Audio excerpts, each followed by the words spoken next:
Welcome to Perspectives with Mzu.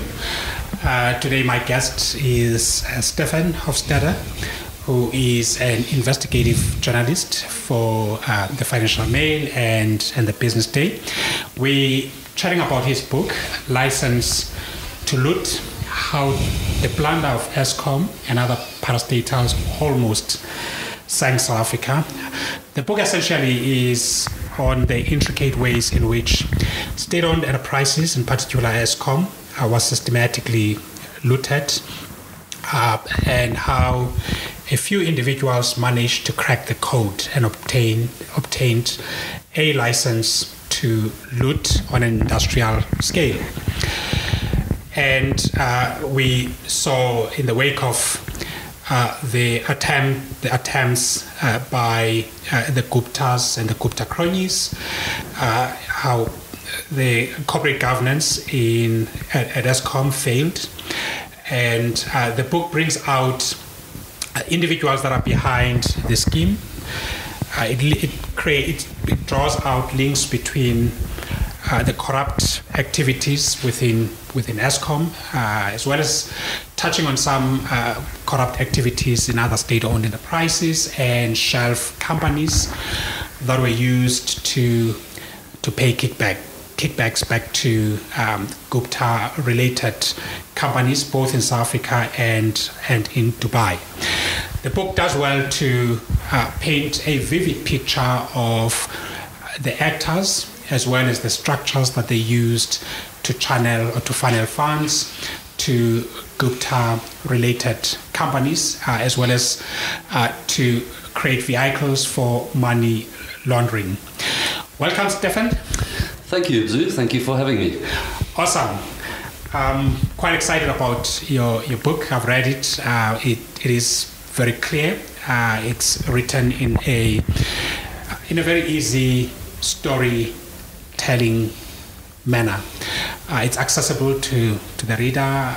It paints the plot very well. It draws out the various characters of the individuals that were involved in the blender of Eskom. So it's not an abstract story. You're not talking about processes or corporate governance in a general sense, but you're talking about how this was done, how this plunder happened, and how individuals worked stealthily to break into these state-owned enterprises. Tell us a bit more about the book and what prompted you to begin this journey.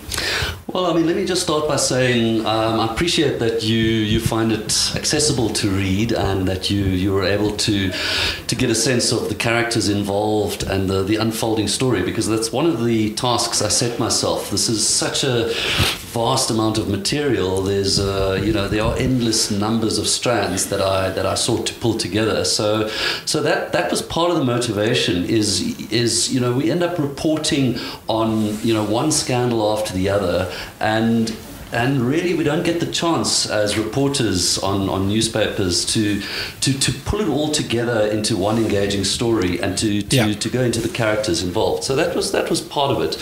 But really, what I've been investigating state-owned entities and looting of state-owned entities since about 2008, when I investigated the land bank. I was actually focusing on land reform issues at the time, and I landed up, uncovering how the former CEO of the land bank, Phil Moshohlane, was plundering the bank to buy him and his friends Mercedes Benzes and luxury homes. And the interesting thing is that tied in the end with the Eskom story, because the same person who took over the land bank after the plunder had been exposed and stopped was Phakamani Hadebe, and I just thought there was a nice synergy, because at the end of the plunder of Eskom, Phakamani Hadebe took over as well. Awesome. Yeah, I want to come back to that story.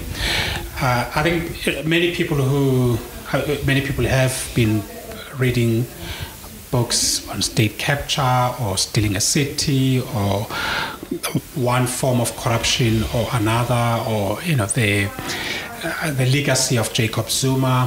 What would you say makes this book distinct? And someone looks at this book at a bookstore and they thinking whether is it worth reading another book on looting in South Africa. There's just so much in the newspapers, so much on radio. There's quite a bit of material published.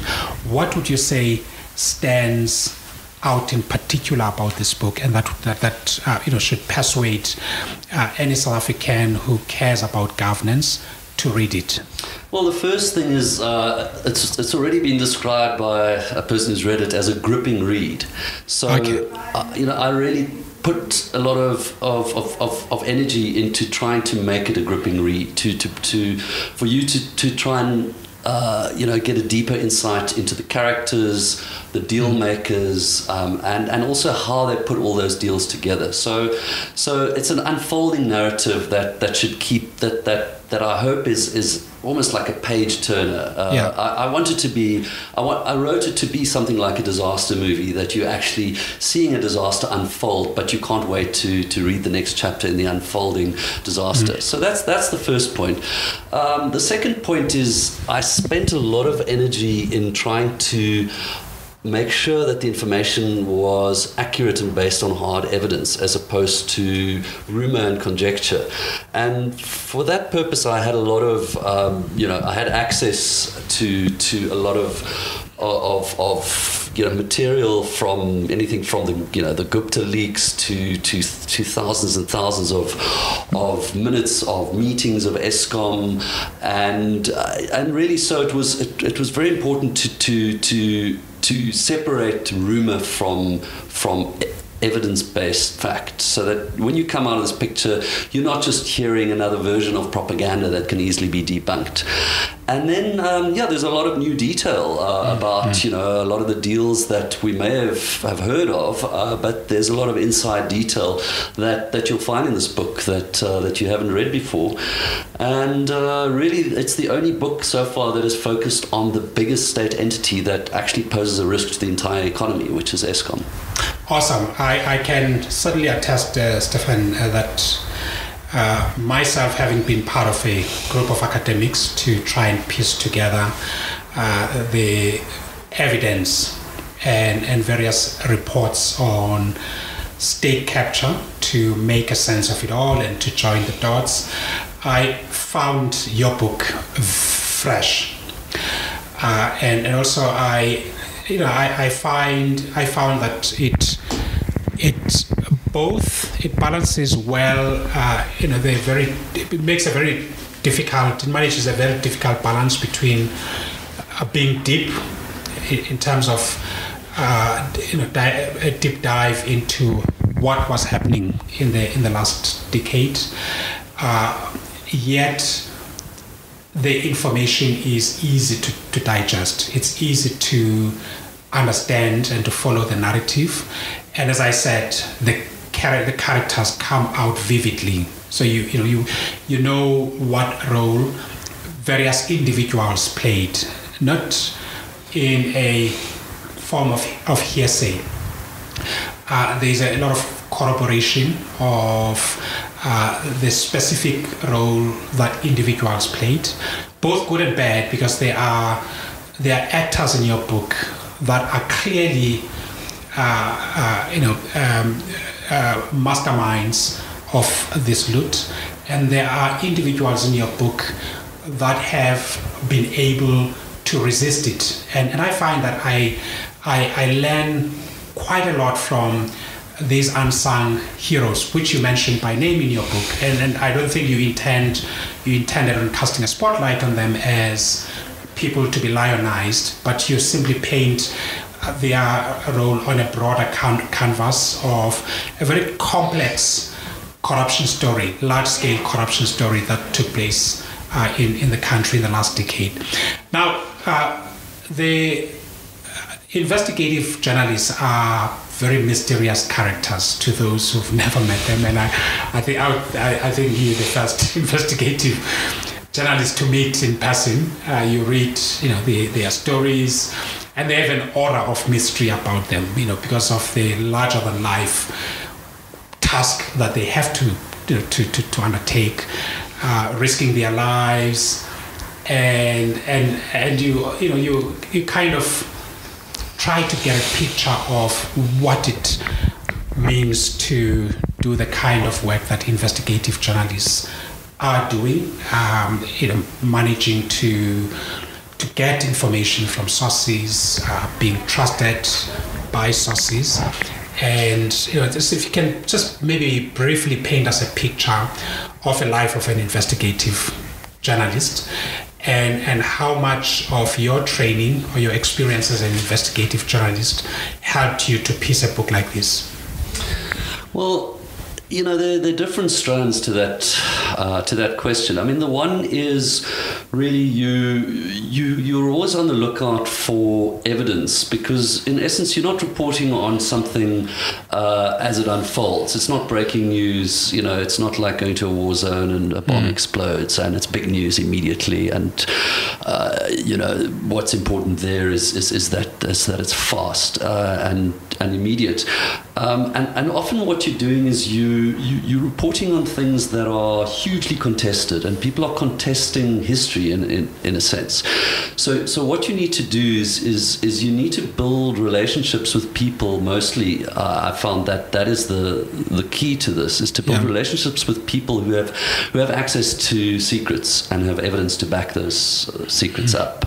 And so that is one of the main areas that you spend a lot of time building the network of sources who have access to things that perhaps people have wanted to be kept hidden for years, and you might spend a long time in persuading them to go on record or persuading them to provide you with evidence. You might get a tip-off that a lot of people have, but it's about getting them to supply that evidence, and then it's about piecing it all together in a very, very painstaking way, and that can be quite tedious and quite laborious work, is to endlessly sit there sifting through the evidence and deciding what evidence should be lent weight, what evidence looks problematic, and piecing together a narrative from that. So that obviously was brought to bear in a book like this. I mean, as we all know, there was a flood of emails called the Gupta leaks that a lot of us had access to, and in this particular case, there were other whistleblowers who also supplied a treasure trove full of leaks that landed up, filling up boxes and boxes of files, and also the material from the whistleblowers inside entities like ESCOM, when they started coming out, there was an enormous amount of material, and so a lot of the time was spent sifting through that and piecing together the bits of evidence.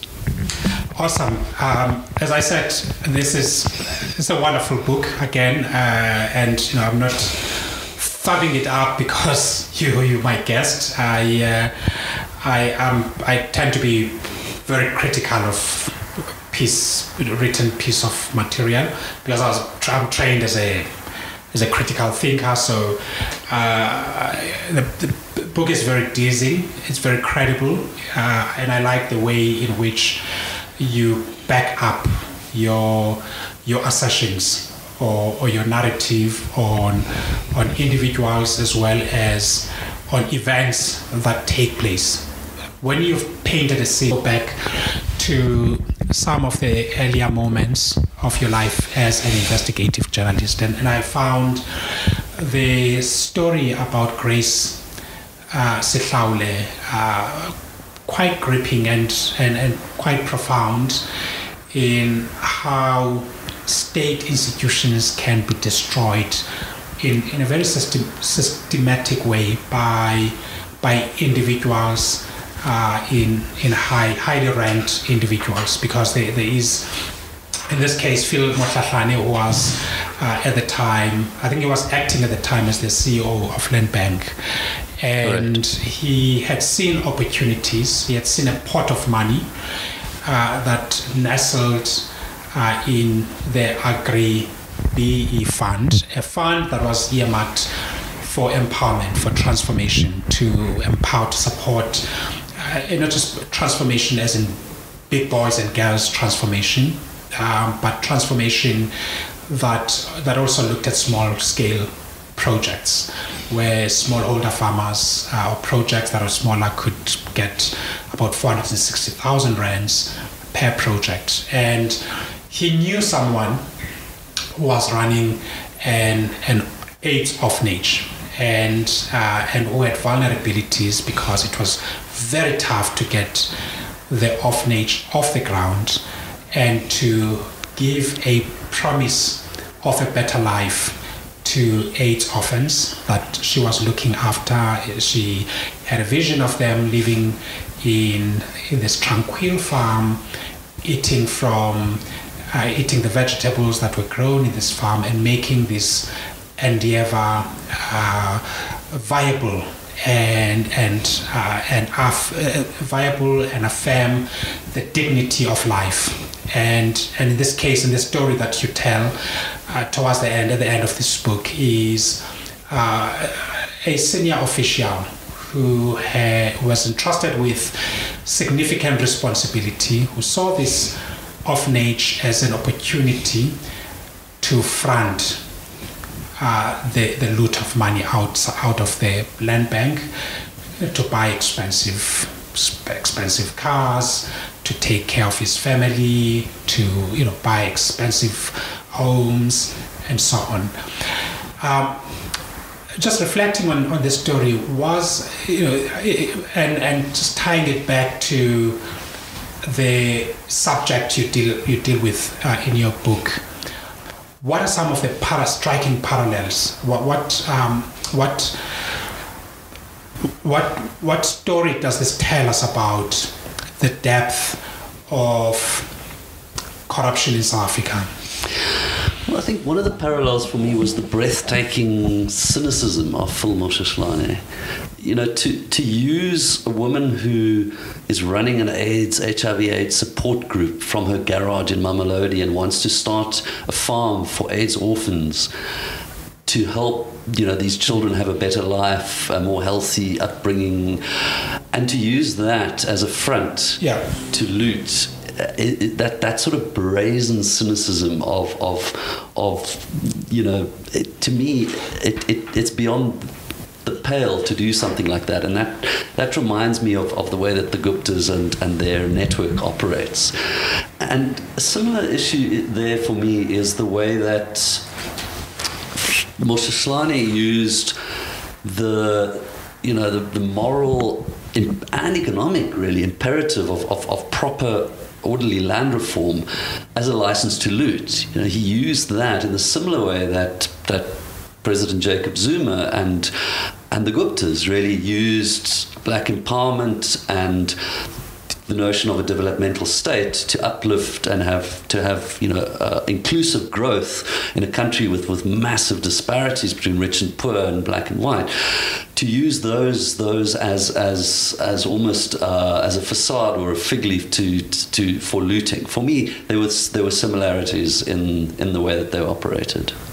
Wonderful, and that sort of leads us to the next question that I found to be one of the things that I should say about your book. It has lots of seminal moments that they have a defining element about how institutions would later operate, or that would signify a turn of events in how business is conducted with the state, or how institutions operate. And one of these seminal moments, and there are many of them, and I would encourage those who listen to this podcast to come to the launch, because we'll pick on some of the other seminal moments. But one I would like to pick out is a trip that President Jacob Zuma takes in October 2008. At the time, Mbeki had been shunted away. He had been recalled by his party. First, he lost the third term attempt at Polokwane in December 2007, and midway through his term of office as president of the country, his party decided to recall him, and he resigned. And we had, during that moment, a transitional phase where Kgalema Motlanthe was the caretaker president, effectively, and Zuma was waiting on the wings, but it was clear to all and sundry that Zuma was going to ascend to the highest office in the land, and he was already starting to make consultations, to build relationships, effectively to prepare himself for his new role as the country's president. And in October 2008, hops onto a plane destined for Malabo to meet Teodoro Ngwema in Equatorial Guinea. In tow were Zwelinzima Mavavi, then Secretary General of the Congress of South African Trade Union, and Blade Nzimande, who was the Secretary General of the SACP. And their reason for being on this flight was to influence, or to at least discuss with Zuma what the likely shape of the cabinet was going to be, and also to, I suppose, make sure that the alliance partners are not excluded in the same way that they perceived them to have been excluded under Mbeki, and they were looking forward to this exclusive moment with Zuma. And they got to Malabo, and Zuma had a meeting with Ngwema, and it was one-on-one meeting, and they were not included in that meeting. They were waiting for their turn, and the meeting took longer, and they hoped that they will catch him again the following day or two. Duduzane Zuma, one of Zuma's young son, and Tony Gupta, one of the youngest brothers of the Gupta Empire, emerged from a trip. They were coming from Angola and the Central African Republic, and they were ushered into this meeting with Zuma and again Ngwema. Vavi and Nzimande are left out of this meeting. Senior partners of the alliance, very critical partners of the alliance, and who had worked so hard to bring Zuma to office. They were completely on the margins this time. Zuma came out, it was time to fly back home, never getting a moment to discuss the cabinet appointments with Zuma. Something that is really very important to think about the shape of government. And I find this a seminal moment because it kind of portrayed where Zuma's priorities were. Writing about this incident and talking to these players, what did it bring to your mind? What did you make of this very strange encounter that included outsiders, Tony Gupta and Duduzane, because he was an outsider to the state, an extension of Zuma in the kinship sense, but not, he was not working for a state institution, was not working in the presidency, he had no formal role, but has an audience with a foreign leader. Two alliance partners don't even access Zuma, the president of their party and the country's president. Yeah, for me, this incident, as you say, it's a real seminal moment in state capture and in the capture of these institutions that were looted, because it set the tone for the Zuma presidency, where backroom deals became the dominant way of doing business, flouting governance rules, the normal competitive bidding processes, procurement rules. All those things go out the window when really the way that you do business under the new presidency, and he wasn't even the president of the country yet, he was president of the ANC, about to choose his cabinet, he was about to become president of the country. And if that's the way that you are used to doing business, locked behind closed doors, a private businessman, your own family member, and another president, then it in a way shows you that what is the most important for the Jacob Zuma presidency isn't the country or the state or even the party. And I think that was probably his biggest downfall, is where he started prioritizing the patronage networks, the Guptas and their associates, as well as other players during other time periods, like Shabir Sheikh would be a good example, prioritizing those patronage networks over and above, first of all, the party and then the state and the people who you're governing. For me, that set the tone for the whole Zuma presidency. Now, one of the things that I find very intriguing about this incident is that you would expect senior leaders such as Vavi and Nzimande to go back to their constituencies and say, hey, we've seen something. This is not who we thought it is. We have to do something to save the country from looting and rot and institutional decay. Because you paint this as a DRC moment, suggesting that it was sort of the kind of backroom type of dealing with between the state and shadowy business actors, and that was clearly there was a lot of informalization because this was all informal. I mean, if Theodoro Ngwema, say he was a proper leader, a modern leader, looks at these two individuals who come with the president, surely he should be aghast or ask a question about this event.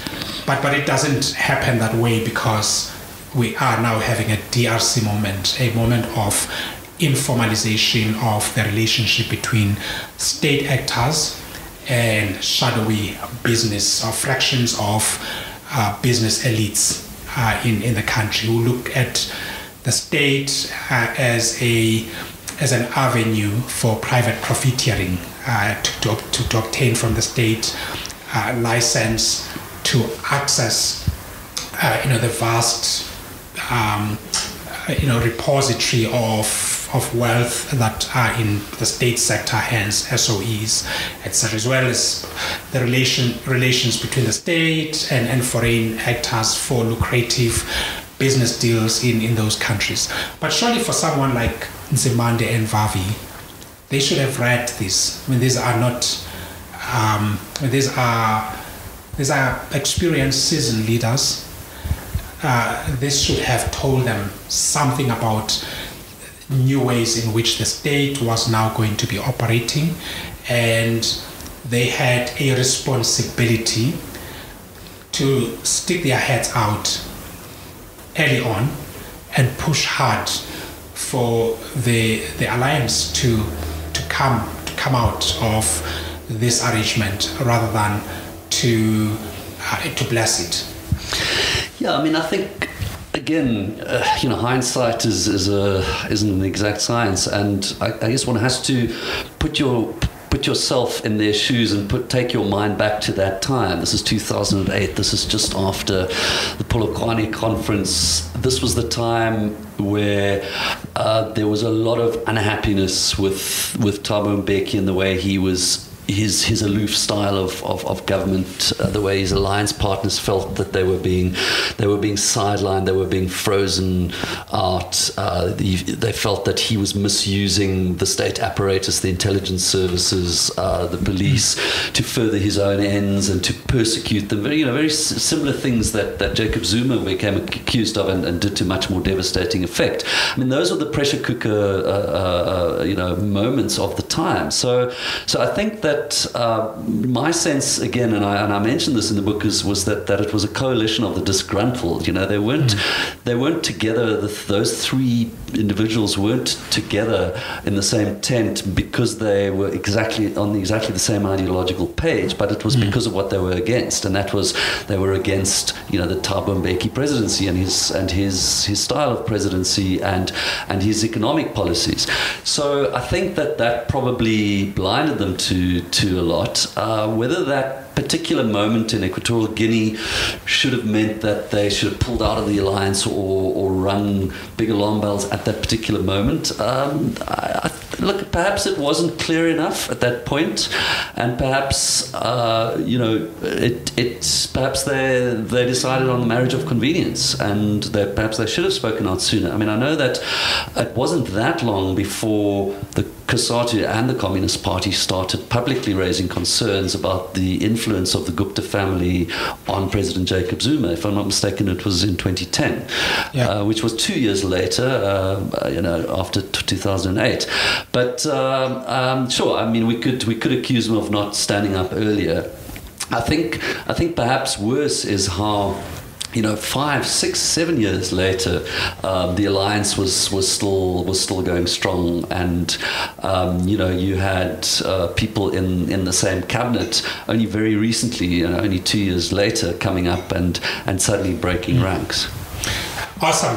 There's this last seminal moment I want to discuss in this podcast, because I don't want to give the entire book away. I don't want this podcast to be turned into a entire book reading, but I think there are moments in it that are worth teasing out further and just to take a closer look at them. One such seminal moment is in around 2010, and here what had happened. I mean, I want to start this at Dorchester Hotel in London.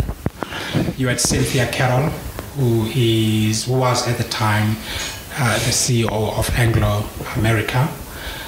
Anglo-American company, the mining company. You had the CEO of ArcelorMittal South Africa, Heitano Nyembezi. You had President Jacob Zuma, and you also had a Gupta present at Dorchester, if I'm not mistaken, as I recall from the book. And the subject under discussion here revolved around the mining rights around the Sishen iron ore mining rights that had. So what had happened is that with the change from old order mining rights to the new order mining rights, as you discuss in the book, the mining rights had to be, there had to be a renewal process. They had to be reapplied for under new order mining rights, where now the state was the guardian of all the minerals beneath the earth, and they issue licenses to companies that apply. And in this case, there was a close expiry of this Sishen iron ore mining right, and there was an attempt by a group of black business elites to get a hold of this mining right, and assisted by officials from the Department of Minerals and Energy. This attempt did not succeed, and this group was shut aside, and the Guptas came into the picture with Duduzane as a shareholder and the director in a revamped Imperial Crown Trading. And there was a threat on the mining right, 21.4% iron ore mining right, that ArcelorMittal was hoping to lay its hands on, so that it's the asset or the commodity is vertically integrated in their company, rather than relying on horizontal relationships with Kumba Iron Ore. And this meeting at Dorchester Hotel was convened, as I understand it, to have a discussion around this issue. What was happening exactly there? Can you simplify this story? Because for me, this is where it all began, especially at the point at which the Guptas almost managed to hijack the mining right through a forged submission of Kumba Iron Ore, and in a series of events, this almost made Duduzane Gupta a billionaire instantaneously. Can you give us a very clean, straightforward picture to the story? Okay, so yeah, as you say, this really is a very important seminal moment, precisely because it almost made the president's son a billionaire for doing absolutely nothing, as well as the Guptas would have earned another 2 billion. I think the total shareholding the Guptas and Duduzane Zuma was worth about 3 billion in the empowerment deal. So that's what makes it such an important moment, is the president's son and his business associates becoming instant billionaires. To understand the Dorchester moment, what really happened was just before Dorchester, which was in March 2010, Kumba had decided that it was going to cancel a preferential agreement to supply iron ore to ArcelorMittal at an agreed upon cost plus 3% price, which had been calculated as a discount of 5 or 6 billion rand a year. So really, that cancellation was going to cause huge financial problems for ArcelorMittal, who had expected to continue receiving a portion of its iron ore from Kumba at that price. And so that happened just before Dorchester. And so the Dorchester meeting happens. And again, this is from various sources as well, from my own as well as other journalists who've pieced this together. Is as you say, the CEOs of these mining companies and Guptas and Duduzane was also in the hotel apparently, we're all getting around the table to find a political solution to this problem.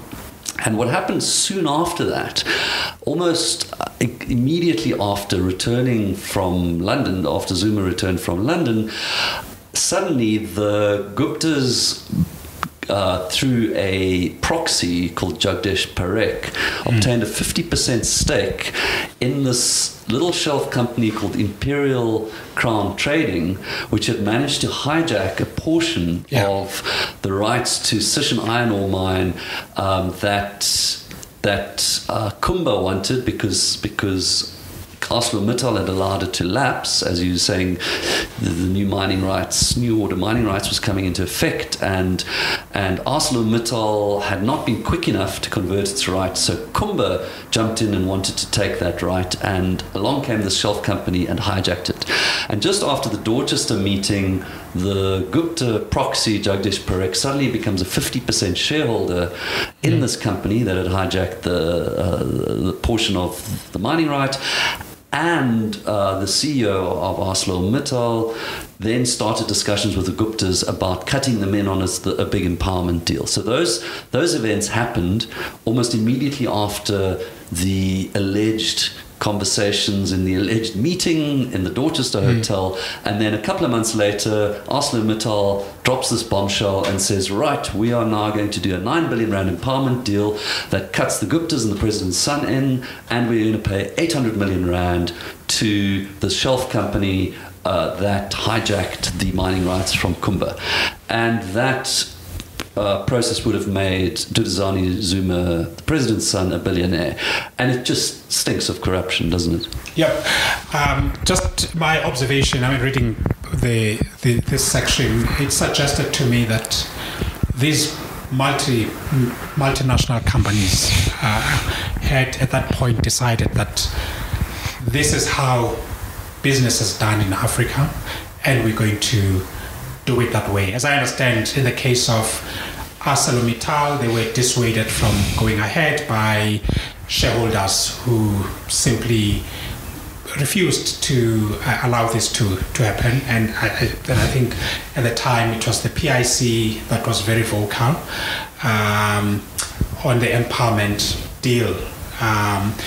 And also just thinking, how do CEOs of such global companies meet a president in a hotel to discuss an issue related to license and mining rights. What must have been going on in their minds? I mean, I'm thinking Cynthia Carroll and Nyembezi. Surely something in their conscience should have told them this is just not right. Well, I think there are different layers of complexity to this. I mean, part of it is that the original deal was created by the state, in a sense, because it was unbundling of the state-owned company ISCOR into a mining division and into a steel-making division that later became ArcelorMittal. And that price agreement was flowing from a deal that was essentially created by the government. Yeah. So in a way, I suppose you could say that this is slightly different from cutting a backroom deal for a contract, like perhaps was happening in Equatorial Guinea, because there was state involvement originally in the price setting. But at the end of the day, that particular deal that was announced, where the negotiations started immediately after the Dorchester meeting, and then a couple of months later, the deal that just looked corrupt, whichever way you looked at it, that would have flowed from those meetings is hugely problematic. And I guess at that point, that perhaps was where companies were being led to understand that this is how we need to do business. And fortunately, as you say, the shareholders, not just the PIC, but I think Sanlam was another one, objected and said, they weren't going to support this deal. And the two deals were linked. The paying 800 million for the hijack mining rights and the 9 billion empowerment deal, they were both announced together. They were both linked deals, and they were both canned because of those institutional shareholders not agreeing with them. So again, it looked to me as though it was a moment where companies started thinking this is the way we have to do business, and fortunately they decided that they weren't prepared to do so, and that was a pulling back from the brink moment, if you like. Awesome. There's so much that that we can get through, so many strands in your book. I'm just thinking of some sort of flash points around the initial negotiations with respect of process procurement program. There is the South China Rail story, the locomotives procurement at Transnet, meetings in Switzerland between big name international players who wanted to cut in to the locomotives deal. There are individuals that are really powerful in the BEE space, and individuals that were very powerful, highly connected on the Gupta side. And all these players, you paint them and you mention them by names, and you capture the intricacies and the details of their conversations, backroom conversations and kickbacks, the use of shell companies both in South Africa as well as in Dubai, the methods that were used to mask dirty money and wash it through properties in Dubai, payments made to Gupta-linked companies in South Africa to help the Guptas to plug gaps elsewhere. And I'm hoping that at the launch we'll cover some of these elements, but I think it's worth reading the book to, for those who are listening, to get a sense of it all, to get this detail. And my last question is we have the Zondo Commission that is ongoing currently, and you've spent incredible amount of time working through material, working through sources, piecing this book together. When you look at the tone of the commission and just the work of the commission, are you hopeful that it will help us to get to the bottom of this large-scale loot, this large-scale state capture in South Africa, and that perhaps at some point in the near future, we will be over all of this? Look, I am hopeful because this book, the main focus was on the looting of Eskom, and the Transnet deals and the locomotive deals were just a precursor where the same players and the same modus operandi was involved. There was Anoj Singh, there was Brian Molefe, the chief financial officer and chief executive of Transnet, doing using the exact same model when they arrived at Eskom, and really, my main focus was Eskom. So in a sense, I'm looking at one parastatal, and the Zondo Commission is looking at the entire range of parastatals, as well as the moments where cabinet ministers and DGs and NECs and premiers landed up being in essence appointed from Saxonwold. And I think that the value of the commission is to bring the stuff out into the open and to have people under oath being asked details about these seminal events. We've already had Khavisi Jonas, his account of being offered a bribe to take over the position of finance minister to do the Gupta's bidding, and we've had several others like that. And especially, once we have people under cross-examination who were running these entities. So in this case, in what I'm writing about, people like Anoj Singh and Brian Molefe and a whole host of witnesses around what they've done, I feel that this will help us get to the bottom of a lot of what happened and bring things that are still hidden to light. There's a lot, especially when it comes to if we move beyond the deals, but we look at the relationships behind the deals and the kinds of meetings, who met who and what was said at those meetings. If everyone is now being told, right, now here's your chance, you can either come clean or we're going to have a whole lot of people under oath say that this is what you said, and you now have the choice. And I think that is going to give us a lot more information about what actually happened with the politicians and the actual politically connected players involved, and what they were told to do and by whom. Awesome. Thank you so much, Stephen. A pleasure. Your book is a pleasure to read, and I've thoroughly enjoyed our conversation.